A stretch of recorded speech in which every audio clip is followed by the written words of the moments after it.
Praise the Lord. Hallelujah. It's another wonderful, perfect day mga kaigsunan. Nagapasalamat kita sa tuang Diyos na magahom ning takna karon tungod sa kanunay the Lord is faithful to us. No, mo gina mga kaigsunan, we could never outgive the Lord. No, sa kung saan nato mga kaigsunan, di nato pwede na malabwan ang gugma sa Diyos na magahom sa atong mga kinabuhi. Busa ning takna karon padayon kita sa tugyan sa atong kinabuhi nga na kaniya.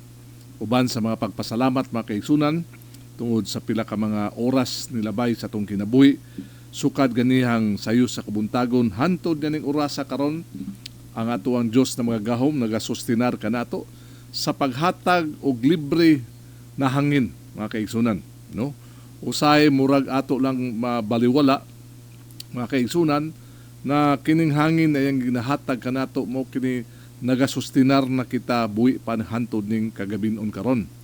O kung mamisita ta sa balay tambalanan makaigsunan, medyo taas gyud ang kantidad no sa usa ka tangke na bayaran diya sulod sa ICU o sa asa man parte makaigsunan sulod sa balay tambalanan. Mahal-mahal. Apan nato sang gipasalamatan na ang hangin na yang ginahatag karon kanato libre gyud makaigsunan busa di gyud nato ikawang na magpasalamat ta sa kanunay kaniya mga kaigsunan. Usab in behalf of Sister Dottie mga kaigsunan sa programa usab na Good News Behind the News o sa atong programa mga kaigsunan na nagaingon diha kanunay na angay gyud siya ang ibayaw mga kaigsunan no. Kanang gitawag nato Moving for Christ mga kaigsunan. Busa ning kagabinon karon di ta maglangan no. Balikan nato mga kaigsunan ang nindot kayo na istorya bahin sa kinabuhi ni Joseph. Kaya nga ato ang tema mga kaigsunan, Secrets to Overcoming Temptation based on Joseph's story. No? Ato nang nabasa ang Book of Genesis chapter 39 mga kaigsunan o naanata karon sa Genesis chapter 41 on how the Lord mga kaigsunan promoted Joseph no from being in the dungeon mga kaigsunan ug diha landayon mga kaigsunan na transfer siya from jail or from prison mga kaigsunan. Now Joseph becomes the governor no nahimo siyang gobernador, ikaduhang pinakakusgan mga kaigsunan na nagaingon na tigdumala sa Ehipto. That's why we thank and praise the Lord that the Scripture is always alive, mga kaigsunan, no? O diya sa kasulatan, we could always learn, no? Kanang gitawag natong heroes of faith, like the life of Joseph, the life of Paul, Job, mga kaigsunan, kanang mga alagad sa Ginoo na who have been really trusting the Lord in their whole life, mga kaigsunan. Lunod patay, sabi saya pa mga kaigsunan. Busa ning kagabinon karon, let's go back to Genesis chapter 41 verses mga kaigsunan, hapit na ta no dinhi sa last two verses I think no. Atong mabasa diha verse 56. Let's start from Genesis chapter 41 verse 56. And the famine was over all the face of the earth, and Joseph opened all the storehouses and sold unto the Egyptians, and the famine waxed sore in the land of Egypt. Mga kaigsunan, katapusan na kato sa ikapitong tuig na grabing abundansya apan pag sulod nila sa ikawalong tuig mga kaigsunan for another 7 years of famine. The scripture mga kaigsunan taught us that there was a great famine even in the land of Egypt. At this time mga kaigsunan, people are buying from Egypt. No, even the Egyptian itself are buying. Sila mismo mga kaigsunan now started to buy from Joseph. Muna yung sa kasulatan. And sold unto the Egyptians, and the famine waxed sore in the land of Egypt. Murag sa samad pa mga kaigsunan, anang nihubag na gyud ang samad na dili nakapunggan mga kaigsunan o kanang mayuntag na ay butod ba? O matatiki, tiki mao na Pastor John, matatiki na di na mapunggan mga kaigsunan ang maong panghitabo na mubutuhay na gyud na musulod na gyud ang gitawag natog famine at this time. So ato mabasa din, and all the countries came into Joseph to buy corn. Just imagine that. All countries came into Egypt to Joseph to buy corn. Wow! From being in prison, mga kaigsunan, within a day, mga kaigsunan, now, Joseph is so influential, mga kaigsunan, na his name is known all over the earth. No? Tibuok kalibutan, ang pangalan ni Joseph, mga kaigsunan, na ila na. Hinumduman nato that his name was changed. Usa-usab ka Ehiptohano na pangalan. So, nagtuo ko na among pangalan, niabot kini mga kaigsunan ngadto sa Canaan o Kanaan, na asa usab mga kaigsunan nagpalandong si Jacob iyang amahan o iyang mga napulo ka igsoon o 11 apil si Benjamin, na nakadungog sila mga kaigsunan na dunay mais na available pero dito sa lugar sa Ehipto. Actually mo nagiingon yun mga kaigsunan sa Genesis chapter 42 verse 1. Ngayon din Now when Jacob saw that there was corn in Egypt, Jacob said unto his sons, why do ye look one after another? No? Unsa man mo diha, wag man mo manglihok. Murag naghulat na lang man mo na naimutunol ninyo. Apan gisugo ni Jacob ang iyahang mga anak, adto kamo sa nasod sa Ehipto. Kay didto daghang abundansya. Kana mga kaisunan, ang mga puntos na ito ang makita din kung asa galing tong nangalagad sa Ginoo sama kan Joseph who served the Lord faithfully, mga kaisunan, ang blessing usab magadagayday. Kana bitawng ang kahayag dili gyud mapunggan, mga kaisunan. Kanang gitawag og ang tao mamagnet gayud, mga kaisunan, tungod nakita nila na dunay usa ka tawo ditong maalamon sama sa pangalan ni Joseph na maoy karon nagapangulo sa nasod sa Ehipto, na maoy nagpadaghan. Mato pa mo ingon sa kasulatan na pinagi sa kinabuhi ni Joseph, he was able to save the nation of Egypt, mga kaisunan, through interpreting the dream of Pharaoh. May na lang kay si Pharaoh, mga kaisunan, no, namati gyud kang Joseph. Ug diya din atong nabasa sa Genesis chapter 41 that it happens ang plenteous abundant 7 years ug gitawag nato og pait usab na 7 years gihapon, mga kaigsunan. Apan dinhin ningon si Jacob, magunsa man mo diha, magtara ra ba mo? And he said, behold, I have heard that there is corn in Egypt. Pangadto mo sa Ehipto, kay dunay daghan daw mais dito na available. Get ye down neither and buy for us thence that we may live and not die. Gisugo niya iyang mga anak, mga kaigsunan, na panglakaw mo adto mo sa Ehipto. Pagdala mo og kwarta og palit mong mais. Ngano maghulat na lang ta na mga matay, kung gusto niyo mabuhi, go to Egypt. Mo na ingon, mga kaigsunan. And Joseph's 10 brethren went down to buy corn in Egypt. Wala nagi dapit na makapalit og mais, mga kaigsunan, kundi dito ra gyud sa Ehipto. Sa atong gisgutan gahabii, mga kaigsunan, God Almighty creates circumstances, mga kaigsunan, na just to fulfill, mahitabo ang iyahang saad.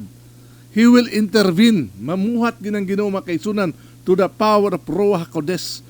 Mubuhat ginasag paagi na ang circumstansya na nagpalibot sa imong kinabuhi magkauyon, mga kaigsunan.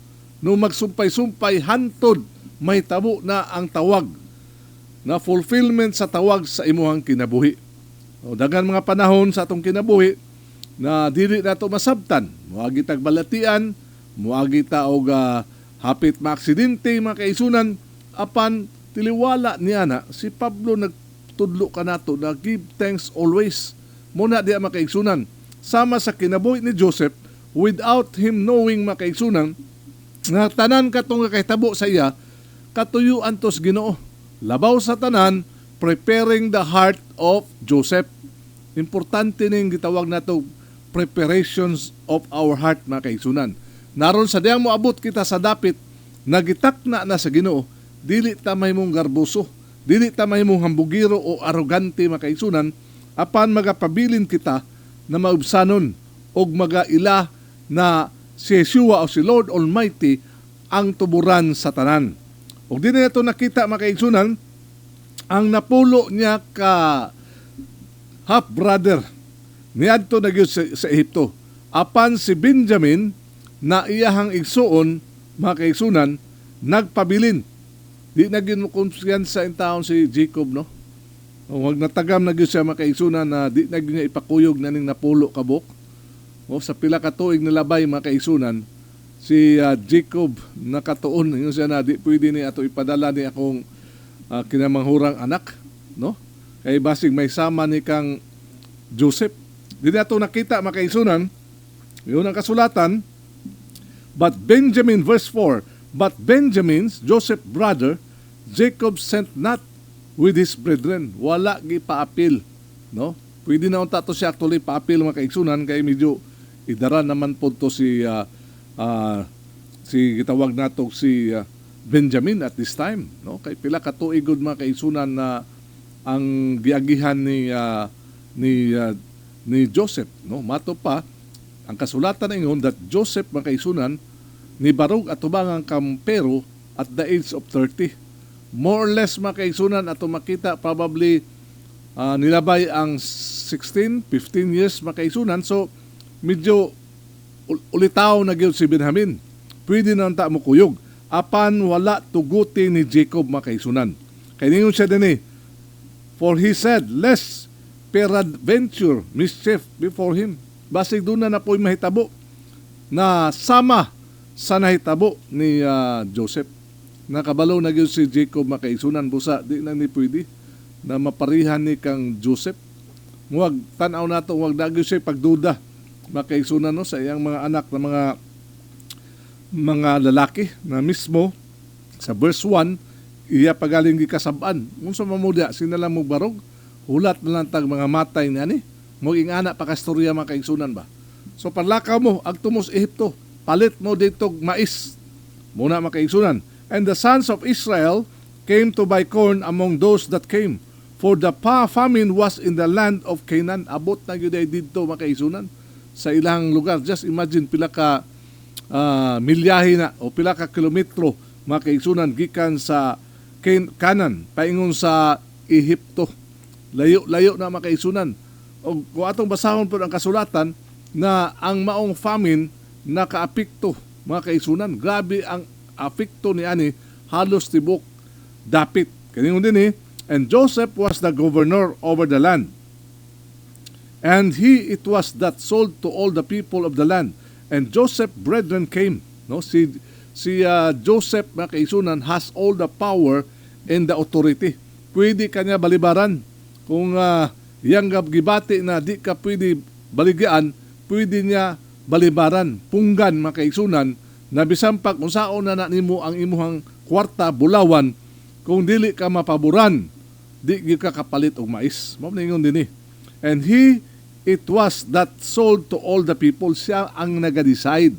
Mga kaigsunan, ato ma-imagine na klase-klaseng color, klase-klaseng tribo, klase-klase na itawag nato og kultura ang niadto sa Ehipto just to buy corn mga kaigsunan. Ingon din and Joseph's brethren came.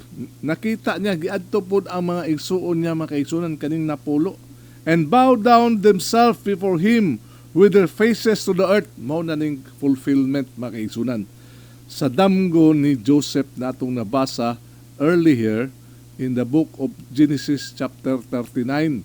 Na nagdamgo siya mga kaigsunan na nagyukbo katong tinapok na mga sagbot sa grain mga kaigsunan. This is now the fulfillment sa kung ingon naging mga kaigsunan sa ato mga kinabuhi. Dagko kay planong si Lord sa ato. As long that we are on the right track, on the right tawag nato nakatune inta sa saktong frequency sa tuang pagpaminaw sa pagpangalagad sa Ginoo, sigurado gayud mga kaigsunan na ang pabor magaabot gayud sa ato ang mga kinabuhi. Busa importante kay mga kaigsunan, balik-balik ko yun ako ni na ikaw ako magpakapuno kanunay sa balang Espiritu Santo so that we will not miss, di nato ma-miss mga kaigsunan ang plano o katuyuan ni Lord sa ato ang mga kinabuhi. Remember that we have our own free will. We could decide, makapili ta mga kaigsunan, dili ta slaves, mga kaigsunan, dili ta robot, apan gihatagan kita og pagpili sa kinabuhi. Busa kita mismo adlaw-adlaw, pilion nato ang pagtugyan o pagpangalagad ngan nas Ginoo. Kita mismo atong pilion na mga kaigsunan. Og naingon dinhi na ang napulo niya kaigsuon in verse 6, ang napulo niya kaigsuon karon ni hapa og ang ilang panagway ngadto sa yuta. No, wala gyud ni ako mga kaigsunan na mutan-aw kang Joseph as the governor of Egypt. No, kinahanglan di pwede na kay dunay mga gitawag nato protocol mga kaigsunan na dili pwede tan-awon ang ilahang mga pero o ang mga governor na pataka lang kag tan-aw nila. You have to bow down mga kaigsunan. Mao ni gibuhat nila ang napulo niya kaigsuon na mo'y nagtraidor, mo'y nagbaligya kaniya, mao katong napulo na puno kayo sa kasina, kaibog mga kaigsunan og bisan pa punog evil batok kang Joseph. But as this time, more or less mga tag 17 years, 15 years nilabay mga kaigsunan, niyukbo na sila diha at tubangan ni Joseph. Without them knowing, because at this time, Joseph now, ang iyang sunultian, of course, sa pila ka tuig niya na nanarbaho sa panimalay ni Potiphar, na nahibalo na siya sa sinultiang Iptuhanon. Napriso pa yun siya mga kaigsunan. So, he was able to learn the languages or language of Egyptian language mga kaigsunan. O kultura o ilahang mga paagi. O labinan niya ni takna, si Joseph nagsulob na karon sa sapot sa Egyptian. Di na gyud siya mabalaan mga kaigsunan, no? Di na gyud ma-identify maski ang iyahang gitawag natong accent, no? Bisag wa siya kalimot sa iyang sinultian si Joseph, apan karon ang iyang gigamit na lingwahe sa Ehiptohanon mga kaigsunan. So he was never identified or noticed or recognized by his brother. Wa gyud sila mga kaigsunan na hibalo na ang ilahang giyukbuan karon mauna ang ilahang manghod na ilang gilabay dito sa tabay na walay tubig, gipalit sa Ismailites mga kaigsunan o gibiding dito sa Ehipto o napalit ni Potiphar o ang maong gyapong tao na si Joseph nagiakusar mga kaigsunan sa asawa ni Potiphar na nanglugos mga kaigsunan o maura gyapon na Joseph mga kaigsunan ang gipriso dito sa Ehipto na tiliwala he became a prisoner. The Lord was still with Joseph. Wala mo biya si Lord mga kaigsunan Almighty. Natungod niya ni ang warden sa maong pinireso, gipiyalan si Joseph.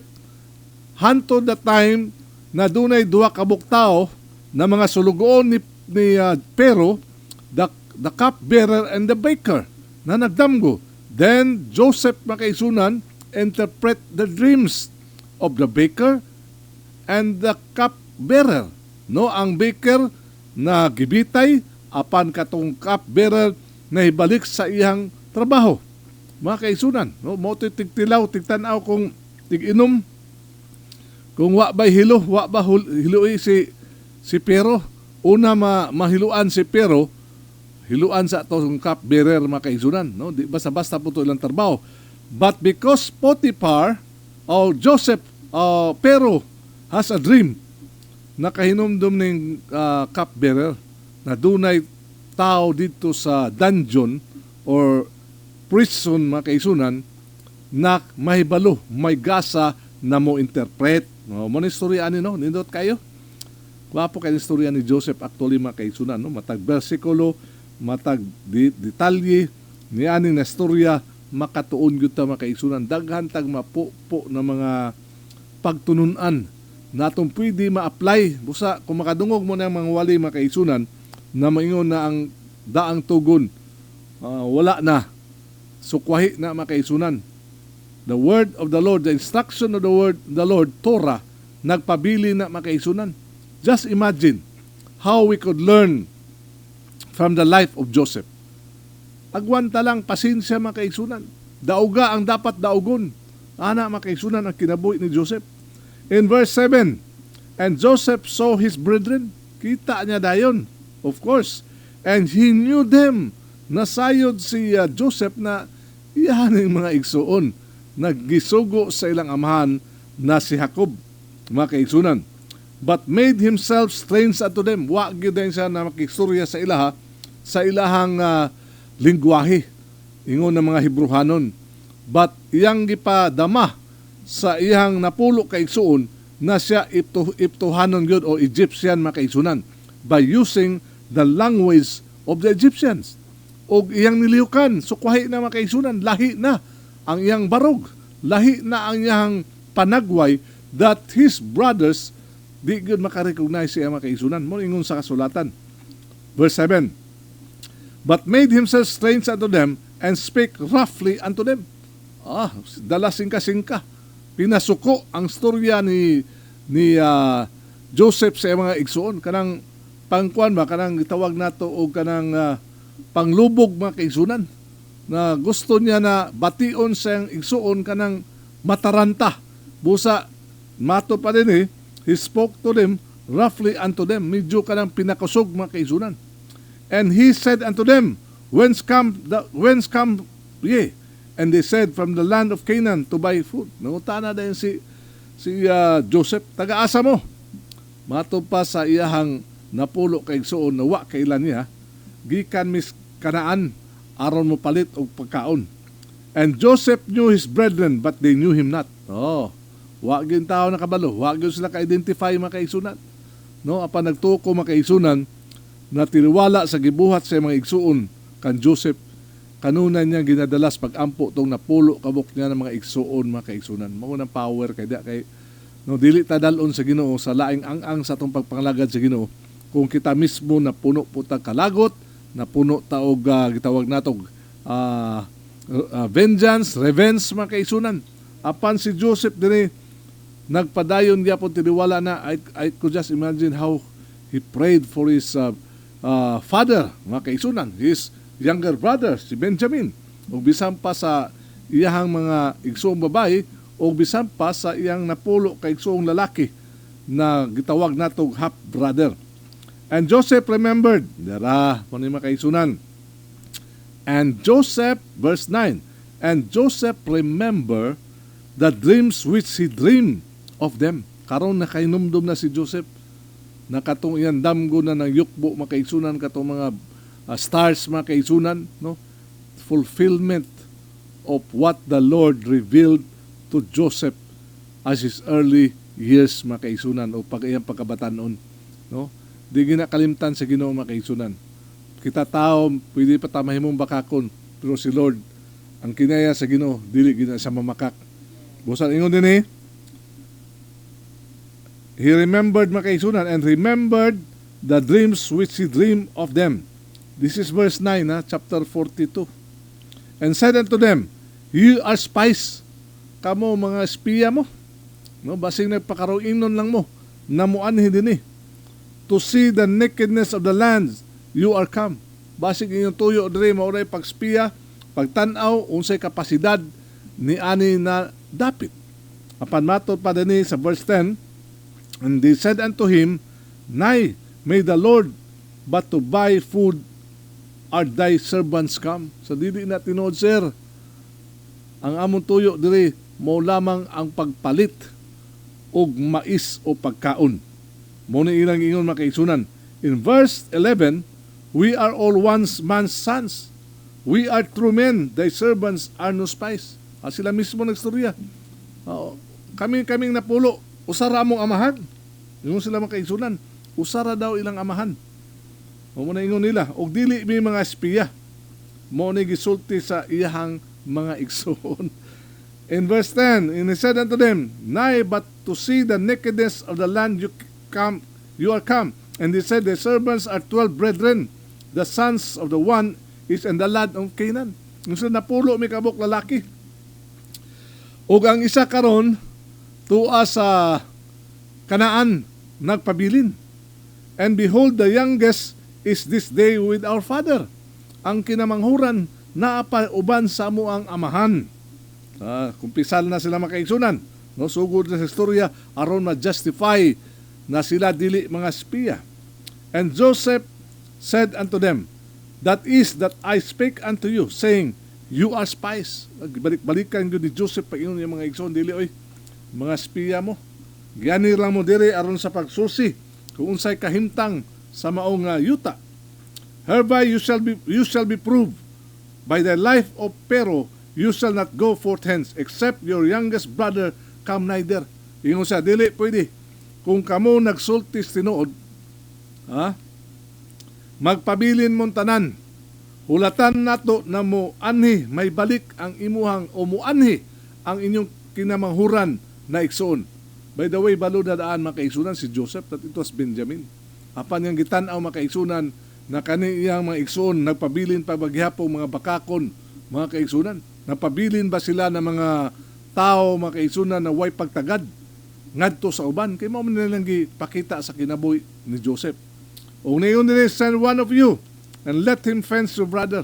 Ingon siya la makaisunan, ingon si Jacob o si Joseph, hala sige, magpabilin, muadtong usa, ug ang uban magpabilin, and you shall be kept in prison.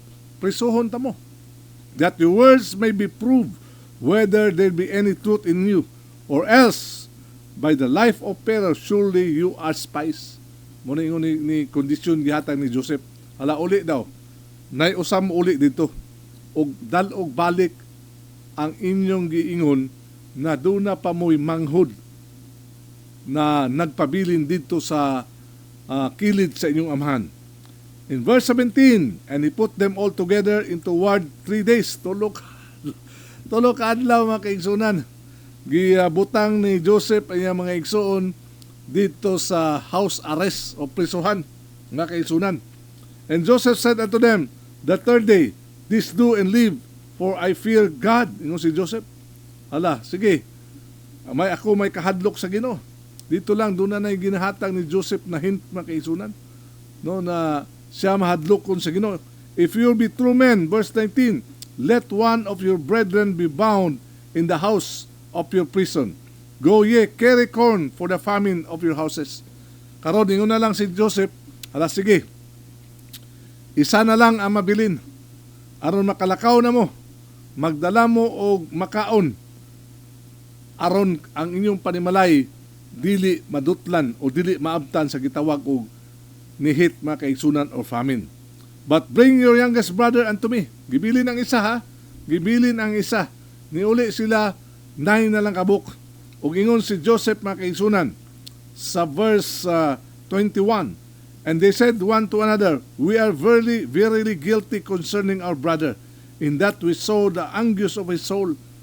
Dito na, nagsugod na sila og hinahinay na abrihan na ang ilahang pangisip, mga kaigsunan.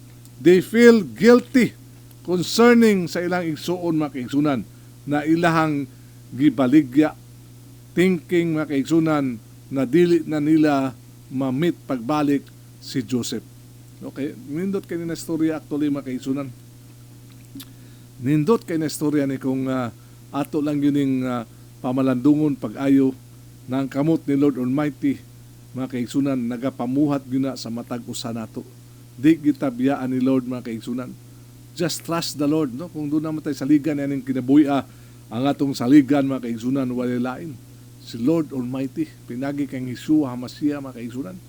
Ug atong makitaan din ni mga kaigsunan na ang ilang gibati karon na grabe na sila nakumbiktuhan sa ilahang mga binuhatan. In that we saw the anguish of his soul when he besought us. We should not hear, therefore is this distress come upon us. Naana mo na ni karon yung sila. Sa panahon man gud mga kaigsunan na ilahang gilabay si Joseph dito sa tabay, nakita nila ang grabe ka hangyo ni Joseph na unta dili siya ilabay. Human niya na makaigsunan ang plano pag-unta nila na patyon si Joseph. Apan salamat na lang sa usa niya kaigsuon na mo'y nibabag na nagingon na imbis ato ni siyang ibaligya ipatyon ibaligya lang nato sa Ismaelites. Mato pa niya at least mga kaigsunan. Apan mato pa din sa verse 21 dinhin nakita na nila makaigsunan kung unsa ang ilang gibuhat makaigsunan ngadto sa ilang igsuon na si Joseph. In verse 22, and Reuben answered them saying, speak I not unto you, saying, do not sin against the child. Diri na nagminahayay na sila makaigsunan. After for many years makaigsunan, nagsugod na sila karon og tinudluay na sila, nagmahay na sila. Di ba ingon si Reuben, di ba nag-ingon ko ninyo na dili nato hilabtan ang atong igsuon na si Joseph. Nang konsensyahan na makaigsunan. Mo na ingon lagi na, be sure your sin will find you out. No, wala sala na gibuhat sa tao na dili ta balikan ni ana. Balikan ta ni ana makaigsunan. Ayaw tuon niya na mo yung kada awa pa malagi may madakpi. Wala pa na ron. Apan ingon ang kasulatan ng atong Diyos na mga gahom, dili mabiyay-biyay. Kay kung sa atong ipugas, ato gyud ang anihon, mga kaigsunan. Dini nagsugod na sila, tinudluay, nagmahay na mga kaigsunan sa ilahang gibuhat kang Joseph. Matupin nila child, mga kaigsunan at that time. Joseph was still a child. Just imagine that, no? Na maglayo ron ta kayo, mga kaigsunan. Nag-istriktuhan na sila ni Joseph, nakumbiktuhan na din sila. Yung anak na makaisunan ka na bitong huwag dunay istorya lagi na dunay tao na nakapatay ba sa usa ka syudad ug maong nakapatay mga kaigsunan manananggot magod sinang nananggot siya sa lain ng syudad mga kaigsunan samtang tuwa sa ibabaw sa lubi dunay giagi na pulis mga kaigsunan ug nisyagit dayon na may tuba diha ni ambak og kalit katong nakapatay kay abi niya makaigsunan naog diha kay ako kang pusilon ana na makaigsunan kay diha sa ato ang sa diha sa kasing-kasing sa maong nakapatay no nagsunod-sunod na mga kaigsunan na tingog na duna siya gibuhat na sa laod. The same thing with this mga igsuon ni Joseph. Nahibalo sila deep in their hearts mga kaigsunan, nahibalo sila that they have done something wrong to their brother Joseph. Muhingon sila, mauna gini gaba, niabot na gyud sa ato Busa nagtinanaway sila, nagiskutay sila makaigsunan. Busa ningon si Reuben, and Reuben answered them saying, speak I not unto you, saying, do not sin against the child. Di ba naingon ninyo na dili nato siya sakiton? And you will not hear. Ingon si Reuben, wagi mo maminaw nako. Di po to pwede si Reuben mudo pa kay matabangan siya sa pila to sila kabuk mga kaigsunan. Napay nabili na 9 kabuk niya ng mga igsuon. Basig i-appeal sa glubong dito sa tabay. And you will not hear. Therefore, behold, also his blood is required karon. Nakuyawan na sila mga kaigsunan. In other words, niabot na gayud ang gaba sa atuang gibuhat. In verse 23, and they knew not that Joseph understood them. Dire, wa kabalo sila, kaya abi nila makaigsunan na si Joseph wa kasabot sa ilang lingwahe. Siyempre, nakasabot mga kaigsunan. No, mura nagkanong, amon pakita ba mo niya na mga Amerikano mo agtog China, makuratan ang mga insik kay kuyaw kay mo ininsik mga kaigsunan ang Amerikano. Mo-order pagkaon, magsiga ilang mata. Mura ingani ba? Naigo na naminaw si Joseph sa ilang storya. Wala to sila nagstorya, hinay kusog ang ilang storya. Nagtinudloay, nagminahayay, atubangan ni Joseph. Og mato pa sa kasulatan, si Joseph naibalo, nakadungog, og nakasabot. Kay ila man tong lingwahe mga kaigsunan. And they knew not that Joseph understood them, for he spake unto them by interpreter. No? Gamitan pa kunuhay interpreter ni Joseph na from lingwahe sa Ehipto, nasa interpreter na Hebrew, mga kaigsunan, no? Apan sa tinuod lang, si Joseph na ibalo. Kay he grew up good, mga kaigsunan. Ang iyang lingwahe was Hebrew, mga kaigsunan. Apan din iwa sila kabalo na si Joseph, ila na yung igsuon. Mula gina, no? And he turned himself about from them and wept. Nakahilak si Joseph. At least nakita ni Joseph, mga kaigsunan, na kaniyang mga igsuon nagmahay sa ilang gibuhat against kang Joseph. No? Uniyon din and he communed with them and took from them Simon and bound him before their eyes. No? Iyang gipakuha si Simeon, mga kaigsunan, o higot ang kamot. Mga kaigsunan, kanang piniriso gayud na gibutang, tambog ngadto sa prisuhan. And Joseph commanded to fill their sacks, verse 25, with corn, and to restore everyone's money